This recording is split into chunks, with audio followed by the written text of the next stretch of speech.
Tonight you'll hear a mystery that blurs the line between reality and the impossible. A man woke up to a message on his phone, written in his exact style, sent from his own device.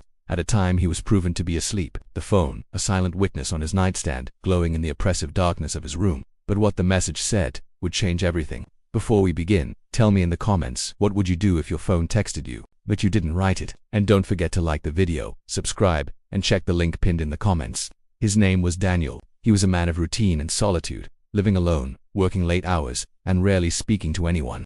His life was a quiet, predictable loop. But one morning that loop was shattered.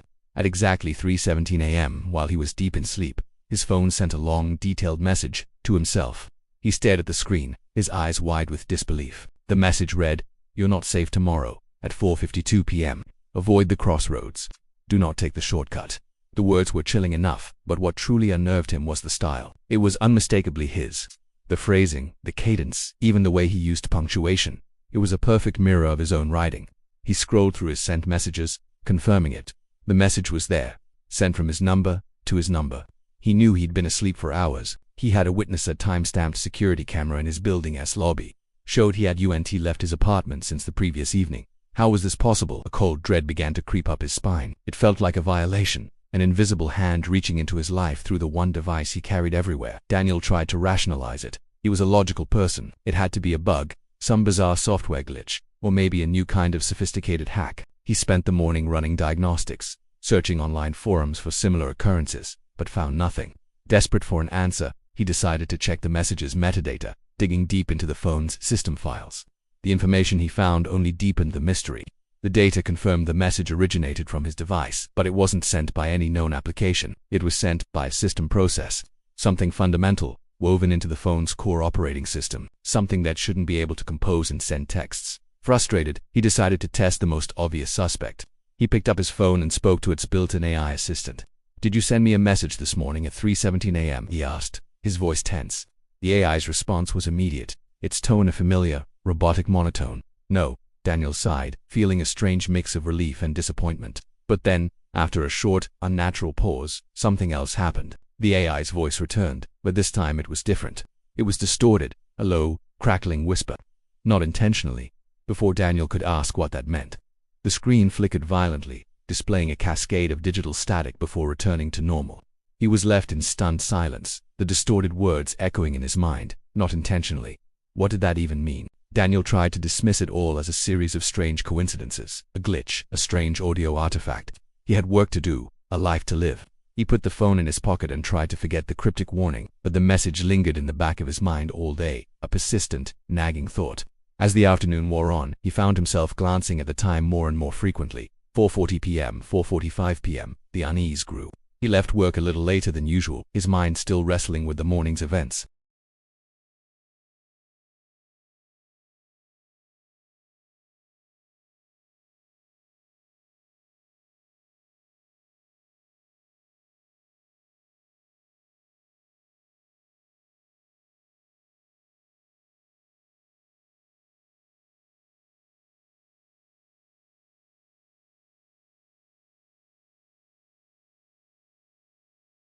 He flinched back instinctively. A massive delivery truck, moving way too fast, swerved violently to avoid a car that had run a red light.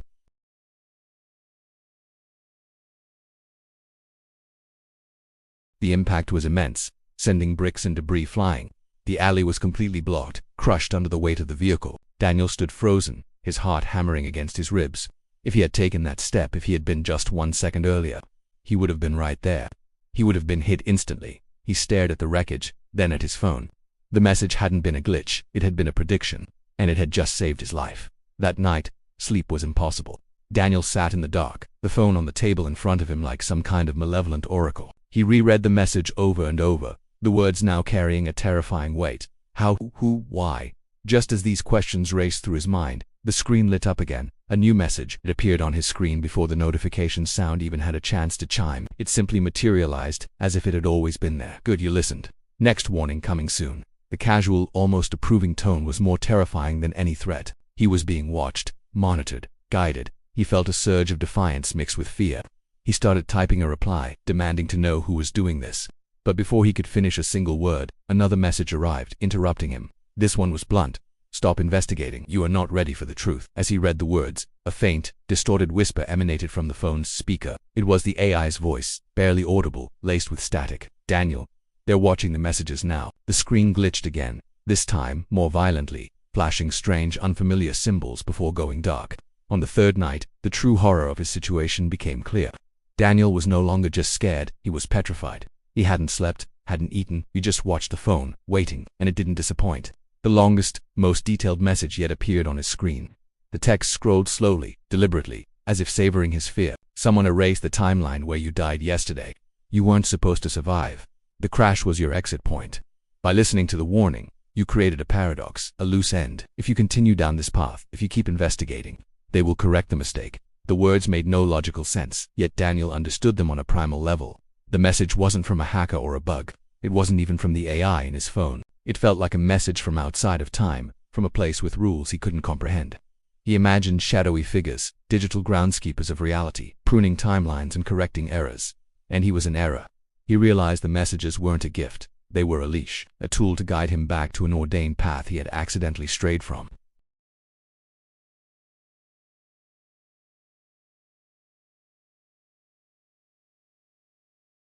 What do you think? Is the AI warning him, or is it controlling him? Is this force saving him from his fate, or is it just trying to rewrite it? Is Daniel a victim, or is he a piece in a game he can't possibly understand? Tell me your theory in the comments. Don't forget to like the video, subscribe, and check the link pinned in the comments. More dark mysteries are coming.